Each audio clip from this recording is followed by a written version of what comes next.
Panorama numéro 9, celui qu'on a fait en décembre, en révision. La représentation d'une relation peut se faire de 4 manières, avec des mots, avec une table de valeurs, avec un graphique et avec une équation. Les mots, ça pourrait être une phrase simple, comme par exemple, plus le nombre de kilos augmente, plus le coût augmente. C'est de mettre un peu la relation en évidence avec une phrase, donc on passe un petit peu plus rapidement là-dessus.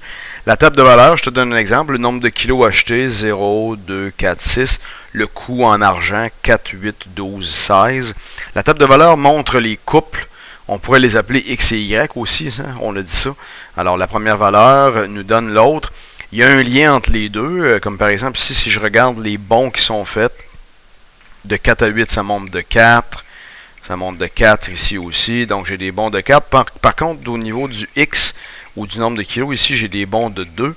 Fait que comme on avait dit en secondaire 1, c'était toujours des bons de 1, mais ici c'est des bons de 2. Quand ça arrive que ce n'est pas des bons de 1, il faut faire une division. Comme par exemple, si 4 divisé par 2, ça va donner une équation qui va commencer par 2. Okay? On ne commencera pas l'équation avec un 4 ici parce que ce n'est pas des bons de 1. C'est ce qu'on avait mentionné. Alors, 2 fois la valeur du n, okay? Plus ou moins quelque chose. Qu'est-ce que je vais ajouter ici? Ben, je vais ajouter ce qui va manquer en addition ou en soustraction. 2 fois 0, ça donne 0. Donc, pour me rendre à 4, il faut que je fasse plus 4. 2 fois 2, ça donne 4. Pour me rendre à 8, il faut que je fasse 4. Donc, c'est plus 4 ici. Alors, pour trouver le coût total C, dans mon équation, c'est une quatrième manière de représenter les choses, puis c'est probablement la plus importante. C'est l'équation qui va me dire quoi faire pour les couples. Dans un graphique, ben, on va placer les couples. Par exemple, le couple 0,4 serait là, le couple 2,8, et ainsi de suite. On les relie, ça nous donne une droite oblique. Ici, elle ne passe pas à l'origine, donc c'est une situation qui n'est pas proportionnelle. Ça, c'est un petit setup pour montrer les manières de représenter la relation.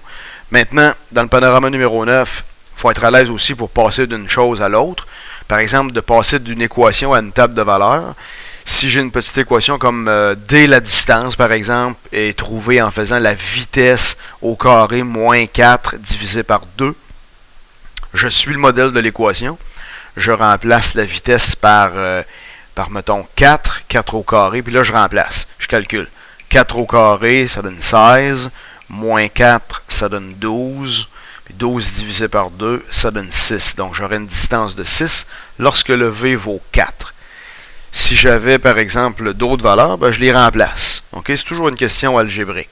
Si je remplace, mettons, la vitesse par 8, on va changer de couleur. Je ferai 8 au carré qui fait 64. Moins 4 qui fait 60. 60 divisé par 2, ça va me donner 30 ici. Et ainsi de suite. Donc, pour passer d'une équation de table de valeurs, on remplace certaines valeurs de la variable x, ici c'était v, et on l'embarque dans la machine pour trouver la valeur sortante. Dans le panorama numéro 9, on a fait, sans le savoir, un lien avec le panorama numéro 11 sur les proportionnalités. Alors, une relation qui est proportionnelle, c'est quoi? C'est une relation qui a assurément le couple 0,0.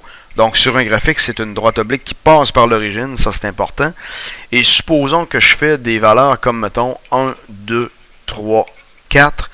Ben, les valeurs proportionnelles vont créer des fractions équivalentes, des rapports égaux.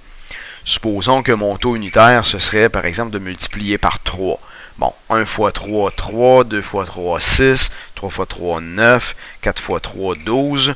La particularité là-dedans, c'est que les produits croisés sont toujours égaux. Très important.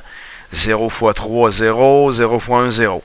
Ça pourrait être mesuré ailleurs. Ça pourrait être, mettons, mesuré avec, je sais pas moi, 2, 12, 2 fois 12, 24, 4 fois 6, 24. Ça pourrait être mesuré comme ça.